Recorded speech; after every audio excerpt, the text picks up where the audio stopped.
In adults, the most common cause of choking is food. Choking can occur when a solid object, such as a piece of food or a small object, enters a narrowed part of the airway and becomes stuck.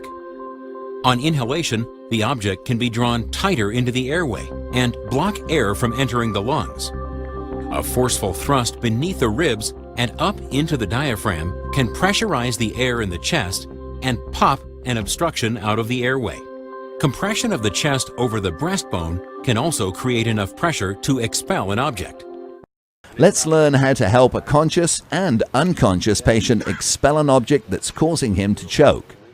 If you believe a person is choking, begin with scene assessment.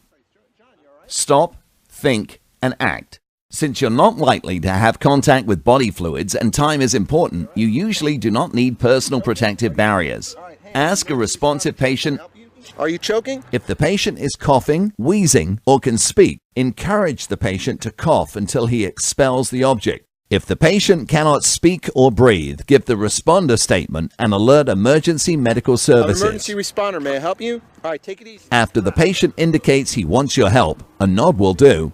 You may use back blows, abdominal thrusts, or chest thrusts to attempt to dislodge the object. To deliver back blows, take a position to the side and slightly behind the patient.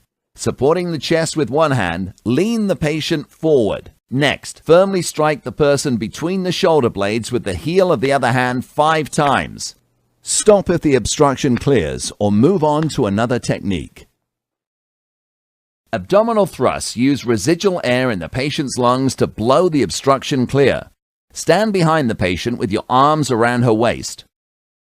Find the patient's navel with one hand. Make the other into a fist and place the thumb side against the patient's abdomen slightly above her navel, like this. Put your other hand on top of your fist. Bowing your arms so you don't squeeze the patient's ribs, pull your hands inward and upward in a thrusting motion.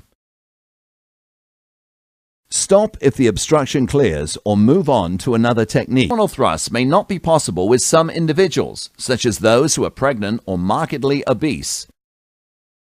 In these cases, provide thrusts in the center of the chest. Are you choking?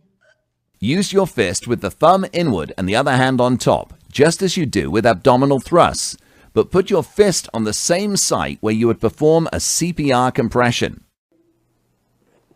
Continue using one or more of these techniques until the obstruction is relieved or the patient becomes unconscious.